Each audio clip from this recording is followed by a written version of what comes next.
Success உங்களுக்கு தான். எங்க புருஷனை சமாளிச்சு, மாமியாரை சமாளிச்சு, குடும்பத்துல எல்லாரையும் சமாளிச்சுட்டீங்க. வேலையின் தொழில் என்ன பெரிய விஷயமா? குடும்பத்தை மட்டும் கவனித்துக் கொண்டு இல்லத்தரசியாக இருக்கக்கூடிய பெண்கள் உங்களுடைய திறமையெல்லாம் வீணடிக்காதீங்க. இந்த பிறவிலையும் சரி, அடுத்த பிறவிலையும் சரி, நல்லா இருக்கணும் அப்படின்னா திறமையை பயன்படுத்தி காசாக்கணும். வேலைக்கு போங்க அல்லது தொழில் செய்யுங்க. வீட்டுல இருந்தபடியே எப்படியெல்லாம் உங்க திறமையை காசாக்குறதுன்னு நான் சொல்லித்தாரேன்.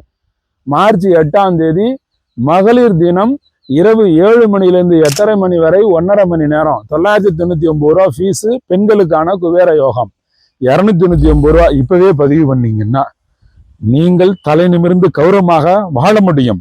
சாதாரண பெண்ணாக இருக்கக்கூடியவர் சாதனை பெண்ணாக மாற முடியும். சக்சஸ் உங்களுக்கு தான். எங்க புருஷனை சமாளிச்சு, மாமியாரை சமாளிச்சு, குடும்பத்துல எல்லாரையும் சமாளிச்சுட்டீங்க. வேலையின் தொழில் என்ன பெரிய விஷயமா?